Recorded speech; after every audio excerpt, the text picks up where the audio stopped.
Town reporter Thiruvananthapuram fort സ്റ്റേഷനിലെ custody മർദ്ദനത്തിൽ report തേടി magistrate കോടതി. തിരുവനന്തപുരം ജില്ലാ ജയിൽ സൂപ്രണ്ടിനോടാണ് റിപ്പോർട്ട് തേടിയത്. ആരോഗ്യനില മോശമായതോടെ ജയിലിൽ നിന്നാണ് ഇരുവരെയും ആശുപത്രിയിൽ കൊണ്ടുപോയത്. ക്രൂരമർദ്ദനമാണ് നേരിട്ടതെന്നാണ് ഗുരുതരാവസ്ഥയിലുള്ള ജിനുവിന്റെ മൊഴി. ഹരി മോഹൻ വിവരങ്ങളുമായി. ഹരി, ജയിലിൽ വെച്ചാണോ പോലീസിന്റെ മർദ്ദനമാണോ എന്ന കാര്യത്തിൽ റിപ്പോർട്ട് തേടിയിരിക്കുകയാണോ ഇപ്പോൾ ജില്ലാ മജിസ്ട്രേറ്റ്? എന്താണ് ഇപ്പോൾ ഈ കസ്റ്റഡി മർദ്ദനവുമായി ബന്ധപ്പെട്ട് നമുക്ക് അറിയാനാകുന്നത്?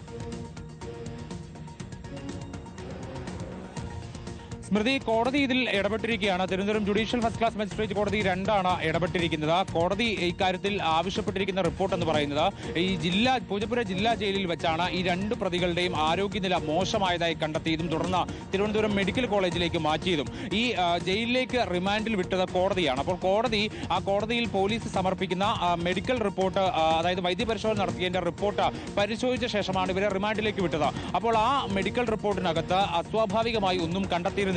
അപ്പോൾ പോലീസ് അത്തരത്തിൽ വ്യാജമായ ഒരു മെഡിക്കൽ റിപ്പോർട്ട് തയ്യാറാക്കി കോടതിക്ക് മുന്നിൽ ഹാജരാക്കിയതാണോ എന്നുള്ളതാണ് കോടതി സംശയിക്കുന്നത്. അപ്പോൾ ജയിലിൽ വെച്ച് ഇവരുടെ ആരോഗ്യനില മോശമായത് എങ്ങനെയാണ് കണ്ടെത്തിയത്, അല്ലെങ്കിൽ എങ്ങനെയാണ് ഈ ആരോഗ്യനില മോശമായതെന്നുള്ളതാണ് ജയിൽ സൂപ്രണ്ടിന് മനസ്സിലായത് തുടങ്ങിയ കാര്യങ്ങളാണ് ജയിൽ സൂപ്രണ്ടിനോട് ആവശ്യപ്പെട്ടിരിക്കുന്നത്. അപ്പോൾ ജയിൽ സൂപ്രണ്ട് നൽകുന്ന റിപ്പോർട്ട് പ്രകാരമായിരിക്കും ഇനി ഇതിനകത്ത് കോടതി കൂടുതൽ ഇടപെടൽ നടത്തുക.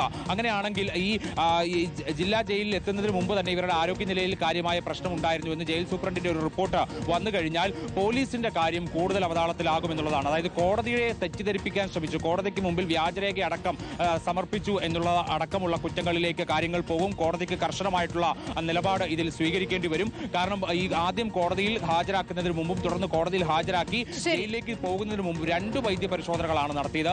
ആ വൈദ്യപരിശോധന പ്രകാരമാണ് തുടർ നടപടികൾ സ്വീകരിച്ചതും. അപ്പോൾ ആ മെഡിക്കൽ റിപ്പോർട്ട് വ്യാജമാണെന്ന് കണ്ടെത്തി കഴിഞ്ഞാൽ കസ്റ്റഡി മർദ്ദനത്തിൽ ഫോർട്ട് പോലീസ് സ്റ്റേഷൻ നേരത്തെയും കുപ്രസിദ്ധമാണ്. അവിടെ നിന്ന് തന്നെയാണ് അടുത്ത വാർത്ത കൂടി വരുന്നത്. ഏതായാലും മജിസ്ട്രേറ്റ് റിപ്പോർട്ട് തേടിയിരിക്കുന്നു.